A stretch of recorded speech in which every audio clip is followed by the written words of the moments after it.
살아계신 아버지 하나님 감사합니다. 우리의 생명 호흡을 붙드시고 오늘 하루도 일어나게 하시고 하나님 존전에 나와 예배하며 기도하며 말씀 듣게 하심을 감사합니다. 모든 삶이 주의 은혜로 되어 있은즉 주의 은혜를 붙들고 살게 하옵시고 주님 주신 자원으로 주님 주신 힘으로 살아가는 하루의 삶이 되게 하옵소서. 오늘도 예배하며 나아갑니다. 주여 우리의 모든 예배를 받아 주시옵소서. 감사드리며 예수님 이름으로 기도합니다. 아멘. 아멘. 열왕기하 18장 13절에서 16절 말씀입니다. 열왕기하 18장 3절에서 8절 우리 같이 읽겠습니다. 열왕기하 18장 3절에서 8절. 히스기야가 그의 조상 다윗의 모든 행위와 같이 여호와께서 보시기에 정직하게 행하여 그가 여러 산당들을 제거하며 주상을 깨뜨리며 아세라 목상을 꺾으며 모세가 만들었던 놋뱀을 이스라엘 자손이 이때까지 향하여 분향함으로 그것을 부수고 누수단이라 일컬었더라. 히스기야가 이스라엘 하나님 여호와를 의지하였는데 그의 전후 유다 여러 왕 중에 그러한 자가 없었으니 곧 그가 여호와께 연합하여 그에게서 떠나지 아니하고 여호와께서 모세에게 명령하신 계명을 지켰더라. 여호와께서 그와 함께 하심에 그가 어디로 가든지 형통하였더라. 저가 아수르 왕을 배반하고 섬기지 아니하였고 그가 블레셋 사람들을 쳐서 가사와 그 사방에 이르고 망대에서부터 견고한 성까지 이르렀더라. 아멘. 아멘. 저는 오늘 본문의 말씀을 통해서 성경으로 삶을 개혁하십시오 라는 제목으로 함께 말씀을 나누겠습니다. 진정한 개혁은 우리 어떤 종교적인 노력이 아니고 언제나 성경이 기준이 되고 성경으로부터 나와야 한다.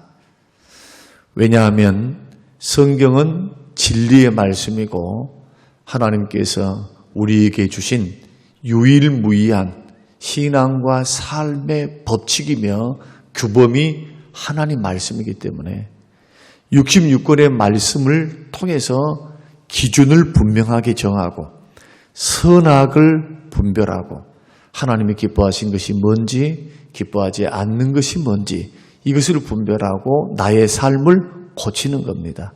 어떻게? 날마다. 제도를 고치고 교회를 개혁하고 삶을 개혁하고 인생을 개혁하는 것. 그래서 이 개혁은 날마다 해야 합니다. 우리가 살다 보면 하나님 말씀대로 잘 산다고 하지만 그 기준을 알면서도 그냥 어물쩡하게 넘어가 버리는 경우들이 있거든요. 그래서 언제나 하나님 말씀을 읽어야 되고 그 말씀을 주목해야 되고 그 말씀 안에서 늘 헤엄치면서 살듯이 물고기가 물에서 살듯이 예수 믿는 사람들은 말씀의 바다에서 살아야 한다. 그리고 그 말씀이 깨달아지면 그 말씀을 통해서 개혁을 이루어야 돼요. 자꾸 고치는 겁니다. 이렇게 걸어가는 것이 신앙생활이다. 신앙생활은 예수 믿고 구원받았으니 완벽해진 것이 아니라 출발이다.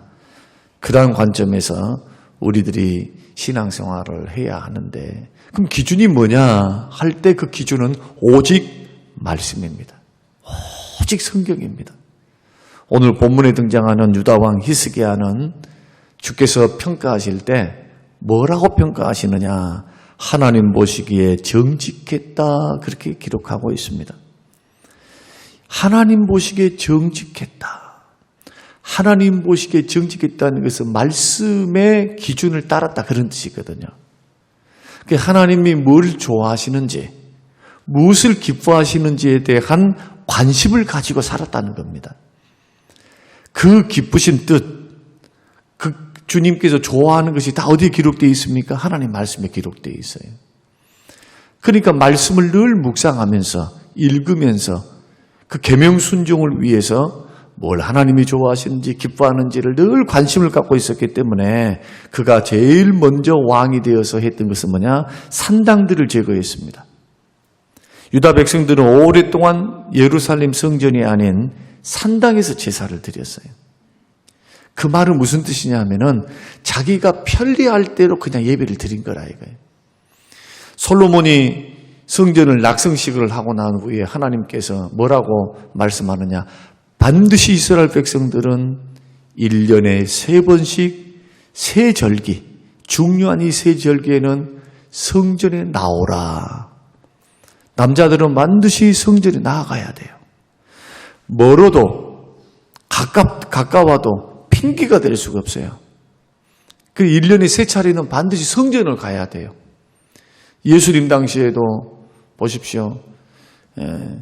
6월절을 지키기 위해서 예수님 어머니하고 또 아버지가 예수님을 데리고 성전을 가죠. 성전. 이런 신앙생활이 성전 중심, 하나님 중심, 예배 중심의 신앙생활인데 이것이 무너졌던 시대가 바로 남유다 시대 때예요. 북이스라엘은 말할 것도 없고 남유다도 그냥 세워져 있는 그동안에도 존재하고 있었던 산당들이 있었습니다. 그러니까 저 예배당이 머니까 나가기 싫어요. 그런데 가까운 곳에 산당이 있으니까 그냥 거기서 제사를 드리는 거예요. 이것은 완전한 하나님의 뜻을 이루는 예배입니까? 아니면 편리 위주의 예배입니까? 편리 예배의 위주라 이거. 편리한 자기식대로의 예배였다. 그 성전이 있으니까 성전에 가야 되잖아요. 그래서 성전 가지 않는 거예요. 이것을 오늘날 이렇게 적용해 볼 수가 있습니다. 예배당에 나와서 예배를 드리는 것이 정석입니다. 영상을 보고 집안에서 예배를 드리는 것은 그 정석이 될 수가 없어요. 하나님 기뻐하는 예배 모습이 아닙니다. 매스미디어를 통해서 그럴 수밖에 없는 환경 속에 놓여 있는 출근하신 분들, 공무원들, 아니면 어떤 질병으로 고통을 당하고 있는 분들, 병석에 누워있는 분들에게는 이것이 유익한 도구가 될 수가 있지만 내 발로 나올 수도 있는데 나오지 못한 사람들에게는 핑계거리가 될 수 없어요. 이 편리함이 게으름이 돼서는 안 된다. 예배당에 나와야 성도들의 얼굴을 봅니다. 목사의 얼굴을 봅니다. 예배당에 나와야 봉사하게 돼요. 예배당에 나와야 헌금하게 돼요. 물질이 있는 곳에 바로 우리 마음이 있기 때문에 또 물질로도 헌신하는 거예요. 예배로. 예배가 그냥 설교만 들었다 해서 끝나는 것이 아닙니다. 영상으로 봤다고 해서 예배가 되는 것이 아니에요. 합당한 찬양을 드리고 합당한 물질을 드리고 합당한 봉사와 섬김이 있고 성도의 교제가 있어야 돼요. 성도의 교제. 예배를 통해서. 이것을 철폐했습니다. 그래서 아무리 멀어도 성전으로 나오라. 하나님 말씀대로. 산당 없애버렸어요. 그리고 아세라 목상을 찍어버렸습니다. 하나님을 섬기면서도 우상을 섬기고 있었다. 북이스라엘 영향을 받아가지고 그 북이스라엘이 섬기고 있었던 그러한 가나안의 신, 그것을 섬기고 있었는데 그것을 다 찍어버렸습니다. 종교개혁을 일으키는 거죠. 그리고 히스기야가 괄목할 만하게 그 당시 우상이었다라고 생각되는 것, 전통을 하나 깨트리는데 그게 뭐냐 하면은 이스라엘 백성들이 자기 조상들이 광야를 지내올 때 하나님을 원망해서 불뱀에 물린 적이 있습니다. 그 많은 사람이 고통스럽게 죽어가요. 백성들이 모세에게 찾아와서 우리를 위해서 기도해달라. 우리를 위해서 구원해달라. 하나님 앞에 기도해달라. 그래서 모세는 하나님 앞에 간절히 기도하는데 장대 높이 노뱀을 달아라는 거예요. 노뱀. 쳐다보는 사람이 다 살 것이다. 그런데 그때 믿음으로 바라봤던 사람들은 정말 살아난 거예요. 기적과 같이 거짓말과 같이 고침을 받았어요. 이것을 광야의 2세들이 눈으로 본 겁니다. 1세대들에게 당한 고난이었지만 자식들이 그것을 보는 거예요. 그리고 부모로부터 야, 노뱀을 쳐다봤더니 정말로 고침받았다? 이런 간증과 체험이 있었던 겁니다. 그래서 광야에서 있었던 그 이스라엘 백성들이 그 노뱀을 그대로 가지고 가나안 땅에 들어가요. 없애버리지 않고. 그리고는 남유다에서 계속적으로 그 노뱀을 세워놓는데 기념으로 세워놓은 거예요. 그런데 시간이 지나가니까 그것을 숭배하기 시작합니다. 거기에 영험한 무슨 비결이 있는 것처럼 병고침이 있고 무병장수를 주고 아니면 병고침을 주는 어떤 신기한 능력이 있는 것처럼 숭배를 한단 말이에요. 숭배. 우상숭배잖아요. 우상숭배. 그래서 율법에서 10계명에서 말씀하는 우상을 숨기지 말라, 만들지 말라라는 말씀을 따라서 산당도 철폐했고 아세라 목상도 찍어서 없애버렸고 이것 불법도 노수로 만든 것도 찍어서 부숴버렸어요. 그러니까 하나님께서 제일 싫어하는 것들을 과감하게 1계명, 2계명을 지키기 위해서 그는 종교개혁을 단행했습니다. 그런데 히스기야에게 한 2, 3년 지나니까 위기가 찾아왔습니다. 그게 뭐냐 하면은 아수르 왕 사네립이 18만 5천 명의 대군을 거느리고 유다를 공격한 겁니다. 자, 이렇게 종교개혁을 단행하고 하나님 보시기에 정직하게 살았고 믿음으로 살았는데 이제는 북이스라엘을 멸망시켰던 사네립이라고 하는 장군이 쳐들어와서 예루살렘만 남은 겁니다. 포위되어서. 곰곰이 생각해 볼 일이에요. 이제는 죽게 생겼습니다. 그때 히스기야가 했던 것은 뭐냐 하면은 랍사게라고 하는 그 사신이 보내온 편지를 들고요. 성전에 들어가요. 성전에. 예루살렘은 포위가 되었습니다. 이제는 공격하면은 끝장나는 거죠. 나올 때까지 아사시키기 위해서 지금 포위해 놔버렸어요.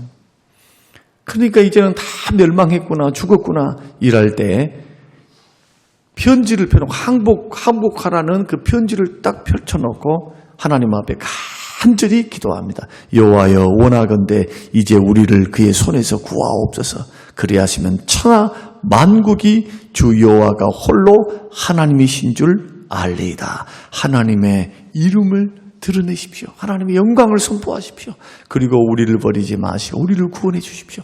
간절하게 기도합니다. 그런데요, 그 기도가 얼마나 빨리 응답되는가. 그날 밤 기도하고 끝난 그날 밤 아수르 군사의 진영에 하나님께서 죽음의 사자를 보내요. 천사를. 그리고는 18만 5천 명이 모여 있었는데 18만 5천 명, 그 많은 군사들이 하룻밤 사이에 다 죽습니다. 하나님께서 생명을 거둬가 버려요. 그래서 깜짝 놀라가지고 아수르 왕이 철군을 하면서 지금까지 정복했던 그 도시들이죠. 그 도시들도 다 내버려두고 아수르로 도망가 버려요. 북쪽으로 도망가 버려요. 야, 이거 잘못 건드렸구나. 이것은 사람의 능력이 아니라 이건 신의 능력이다. 여호와의 능력이다. 기도를 통해서 국난을 이겨냈습니다. 그리고 이 일이 있은 지 얼마 또 안 돼서요. 어떤 일이 있느냐. 죽을 병에 걸린 거예요. 38살에. 하나님께서 너는 이제 죽고 살지 못한다.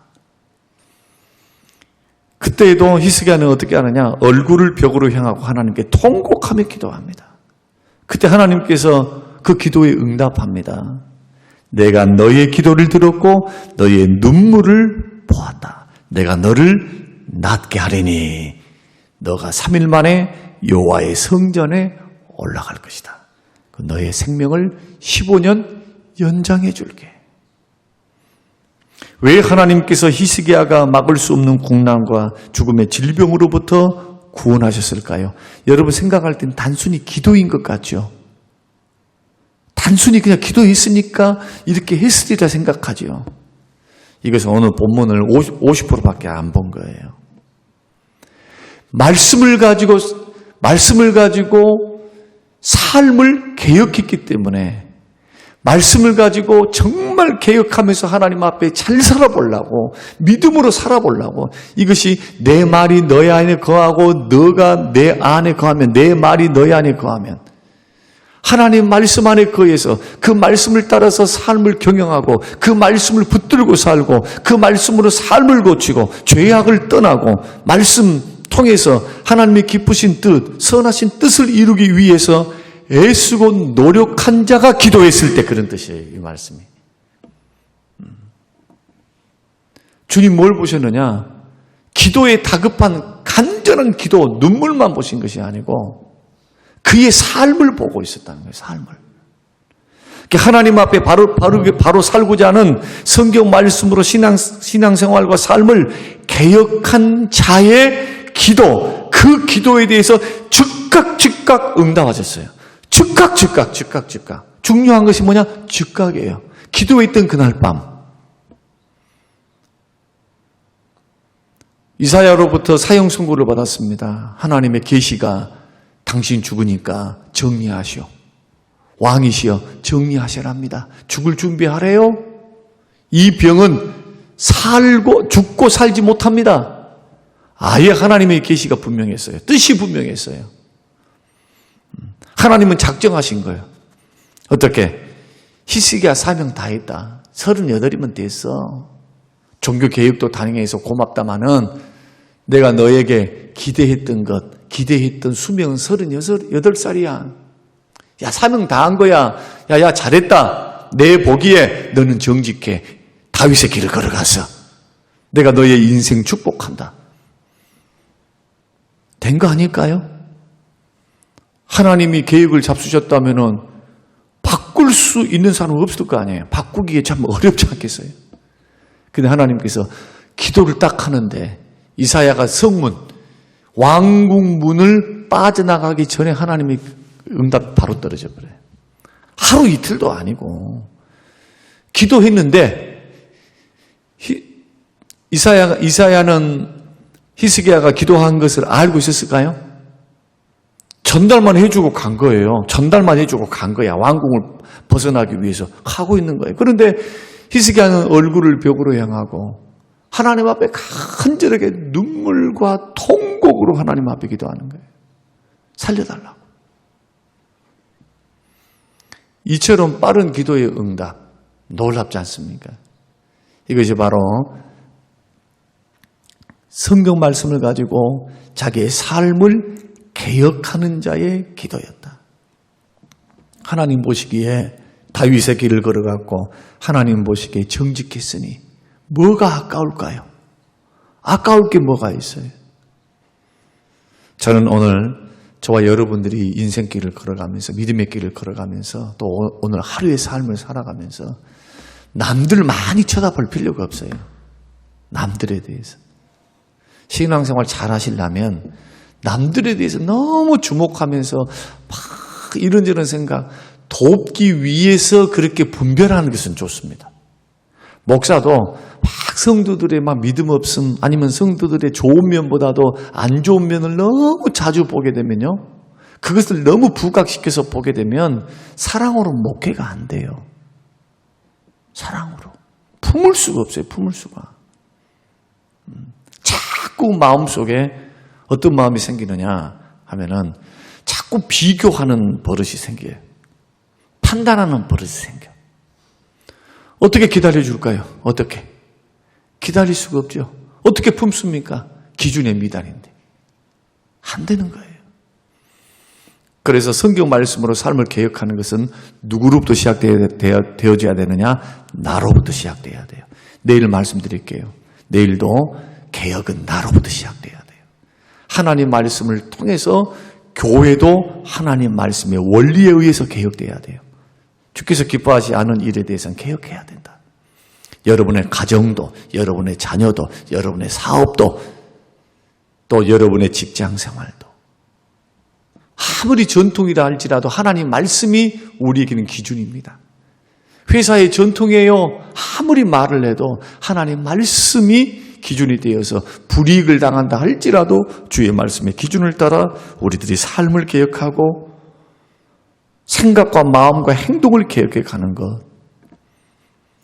이렇게 걸어갈 때 하나님께서는 그 인생에 복을 주시고 기도에 응답하신다. 오늘 저와 여러분이 오늘 히스기야의 일대기를 우리가 생각하면서 성경으로 종교개혁을 이루었지만 어려움을 당했을 때, 고난을 당했을 때 하나님께서는 그의 기도를 외면치 아니하시고 그를 살리셨던 것을 생각하면서 여러분 주의 말씀이 여러분에게 기준이 되어서 여러분 말씀대로 삶을 고치시고 개혁해 가시는 성도님들이 되시기를 주님의 이름으로 축원합니다. 고마우신 아버지 하나님, 고맙고 감사합니다. 우리의 신앙생활에 근본적인 문제가 바로 우리 자신에게 있음을 주의 말씀을 따라서 자꾸 그 말씀의 원리 앞에 서게 하여 주시어서 고치게 하시고 바른 길 걸어가게 하시고 생명의 길, 은혜의 길 걸어가도록 축복하여 주시옵소서. 이 기준에서 물러나지 않게 하옵시며 말씀의 원리가 하나님 사랑, 이웃 사랑이기에 율법은 사랑해서 완성된다고 말씀하셨기에 주여 하나님 사랑하기 때문에 이웃을 사랑하기 때문에 형제를 사랑하기 때문에 주께서 말씀하신 것들을 잘 지켜나갈 수 있도록 축복하여 주시옵소서. 감사드리오며 예수님 이름으로 기도합니다. 아멘.